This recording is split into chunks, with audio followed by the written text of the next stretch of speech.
the Kitchen with Goblin. Now, fortunately, it's Chef Goblin today. Not that jerk Destined Goblin. We don't have to worry about him. But I am very excited today because I am here with the much more pleasant, much more attractive half of the Goblin couple. And that is, of course, Mrs. Goblin. Hello, Mrs. Goblin. Yeah, we haven't seen Mrs. Goblin in a while. All right, Mrs. Goblin, you are actually going to make us a treat today. Now, what are these called? Japanese Soufflé Pancakes. Wow, Japanese Soufflé Pancakes. Now, of course, I know exactly what these are because I am, of course, a classically trained chef. But for those people out there who may not know what these are, tell us about these. What makes these different from regular pancakes? They're much more airy and fluffy. They use a souffle technique. So instead of those denser, flat pancakes, you're going to get a much more thickened, smaller pancake. Wow, and I'm assuming since they're Japanese style, they were created in Japan?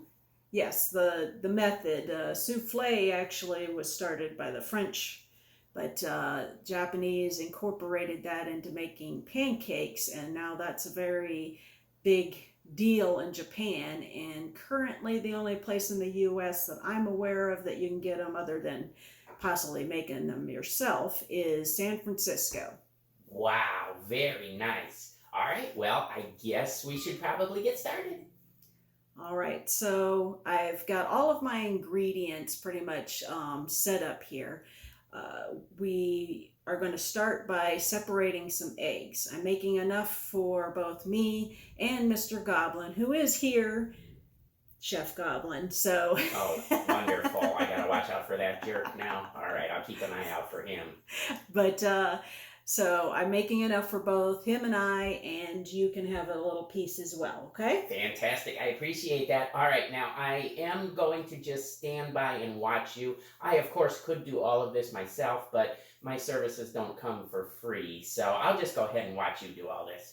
Okay, so you're gonna, for 6 souffle pancakes, it calls for 4 large-sized eggs. And you separate them so that you have the egg yolks separate from the whites. One thing I do know is you have to be very careful when doing so because you don't want to get any of the yolk into the white, because if you do that, then what we need to do is meringue these. And the meringue won't work properly if it has anything other than the egg white. And of course, you also don't want to get any shell in there either. Correct. All right, so I'm hearing some sizzle. Have you got something turned on there heating? Yes. I turned my griddle on to 300. Now, it does suggest that you can use a skillet over heat and try and keep the temperature at 300, but I'm not sure of how to try and make sure that a temperature in a skillet is going to stay at 300 over a burner. So I'm using an actual skillet that has a little 300 setting, and I have it already warmed up and ready to go. Electric griddle type of thing, right? Correct. Yeah. You can call me Chef if you'd like, or even Hob. A lot of people call me Hob. My name is Habanos. So, Hobgoblin, that's my name. Hobgoblin, okay. Or Chef. I have earned Chef. So where did you go for your training? Oh, I was classically trained at the CIG. Okay. Yes, that's the Culinary Institute of Gluttonia, where I'm from. Gluttonia is my country.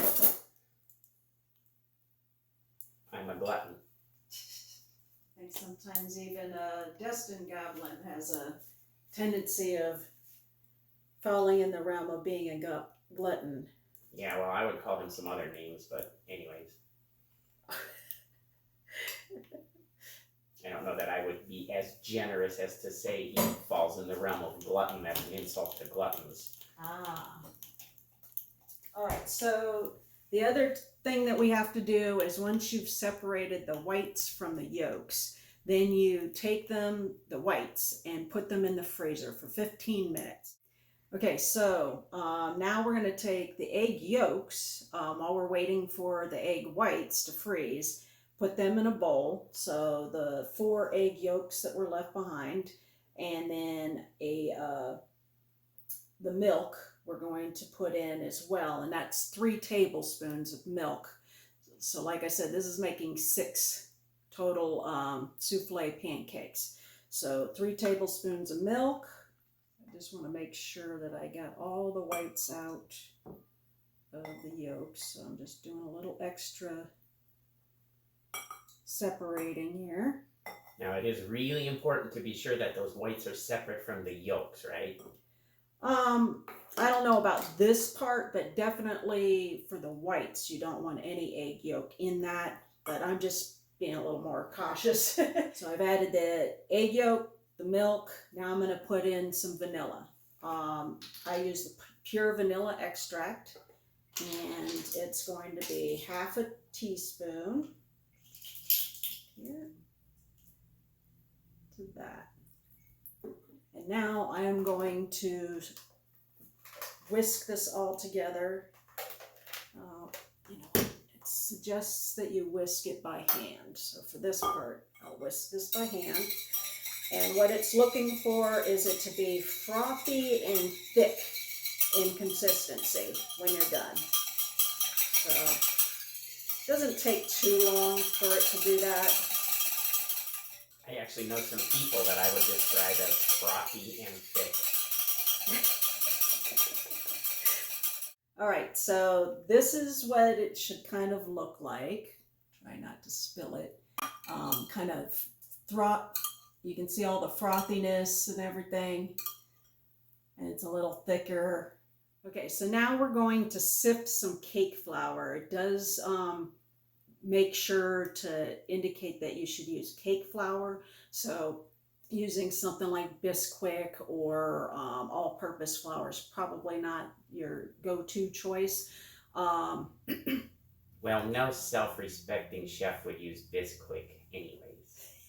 Okay, I'll keep that in mind, Chef Goblin. So I've already sifted the flour, and here it is. Now, the thing is with measuring this, and obviously I don't have the high-tech gadgetry in this kitchen, but if you have a scale, they do recommend that you even go as far as if it indicates a weight measurement, it might say like 1 cup of flour, but then it might say 480 grams.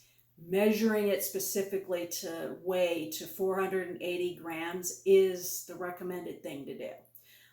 Because especially for very precise type recipes, it could, make a difference as to how it turns out. So we'll see if, me just not actually measuring it on a scale, I'm measuring it in a cup, and in this case, it was half a cup of flour. And so I just used little half a cup measurements, just like these, and sifted it that way. Keeping the flour very airy is the key thing with these souffle pancakes as well. So the sifting and all of that helps. For those of you that don't realize, there actually is a lot of chemistry involved in cooking, and a good chef like myself is also a good chemist, and this is one of those recipes where precision is necessary. Okay, and then I also added baking powder to this. So Baking powder? Yes. So there's baking powder in the flour already. It was a 1/4 teaspoon of baking powder added to the flour. So everything's all been sifted and mixed as far as the flour and the baking powder. And now I'm going to add that to my nice little frothy egg yolks. And once again, this also recommended using a hand whisk because it kind of prevents you from over mixing by doing it that way. Okay, so now I've added the cake flour and the baking powder to our egg yolk mixture, and so that's what this looks like. So it still should be a little bit, you know, moist and liquidy almost, but a thicker liquidy consistency. What a wonderful word, moist. Okay. You know, Destined Goblin doesn't like that. Yeah, well, word. Destined Goblin's an idiot, so continue. Okay. And so basically, when you're mixing this, though, be very careful and don't overmix. So just mix it enough that you incorporate all the dry ingredients with the wet ingredients. Because once again, if you overmix it, you're losing that nice airiness to the overall product when you're ready to cook it. Okay. So we should be just about ready for our egg white mixture from the freezer. So I'm going to go get that, and we'll get that started. Awesome. All right, so I've pulled the egg yolks out of the freezer. So here they are. And now I'm going to use, this time it recommends you use a hand mixer and get it at good high power, slowly, because our overall thing that we want to do is to create a meringue with the egg whites. I think I might have said egg yolks earlier, but I'm saying egg whites. Okay, so now I've whipped the egg whites into a little meringue appearing. So you can see the little peaked tops and they curl over. That's what you're going for. Oh, yeah. Stiff peaks. Oh, yeah. That, exactly. Stiff peaks. Looks like Friday night at the bar. Oh, yeah. Okay. Just a reminder. We're trying to keep this a home. Just a reminder, this is not a children's show. Okay, so there you go. So now what we're going to do is take the egg yolk and the egg whites and slowly start to incorporate those in. So it says take about 1/3 of the mixture and add that in. It does recommend that once again you use the hand whisk now. The first third that you're putting in, you don't have to be as cautious about losing the air bubbles.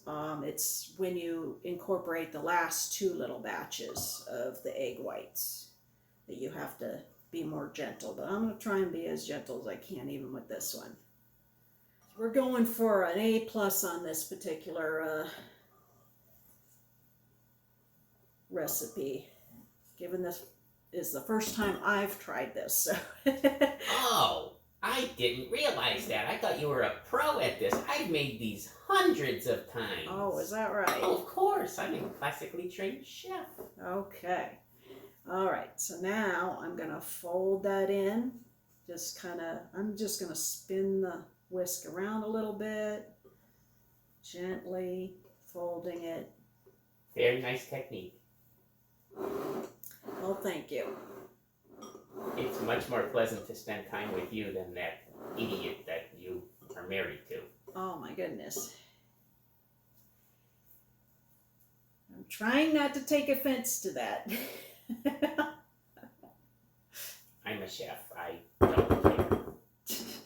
What I think I am going to do, and this is not necessarily in the recipe, is I'm going to add just a little bit of cinnamon in this last little thing. I did not measure. Hopefully that doesn't work against me.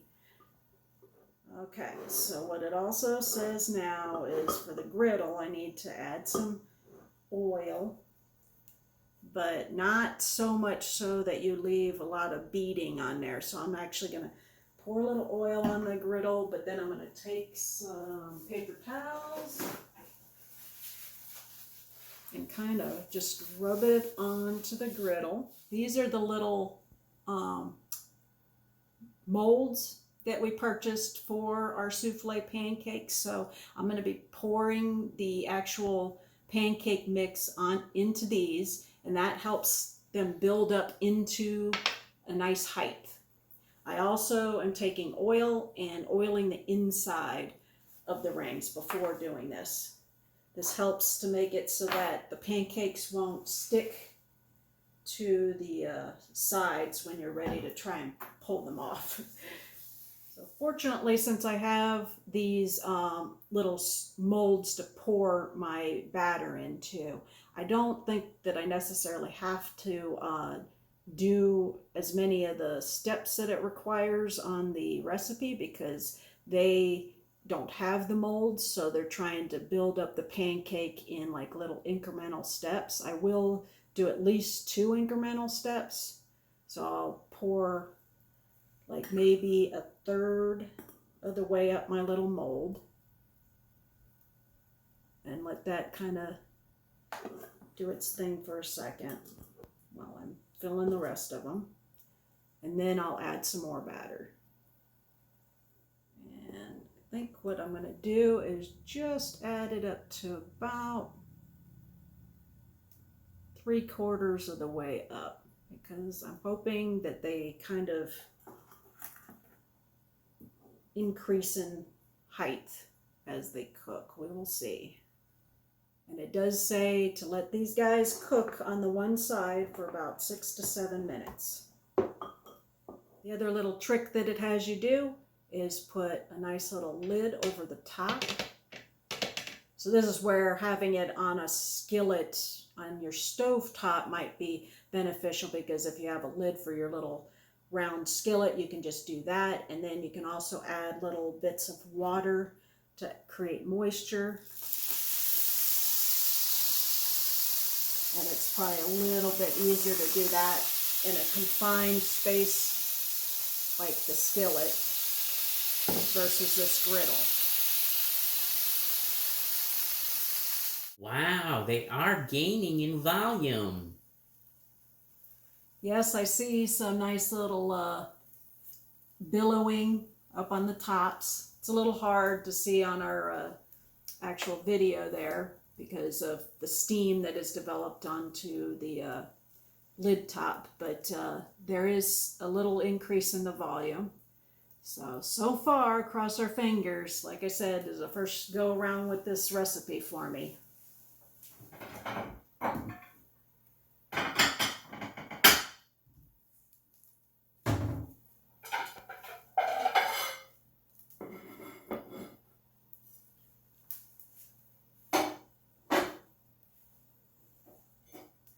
So as you can see, the little souffle pancakes have actually risen almost completely to the top of my molds. So it looks like it really has worked. Now the trick is going to be to actually flipping them over onto their other side to cook on that side. And then on that side, you cook them for about 3 to 4 minutes or so. So here it goes.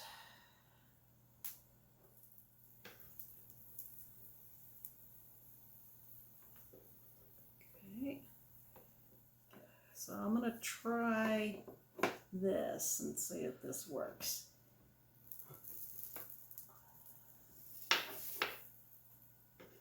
Okay, not too bad. Oh, again. All right. Cross your fingers.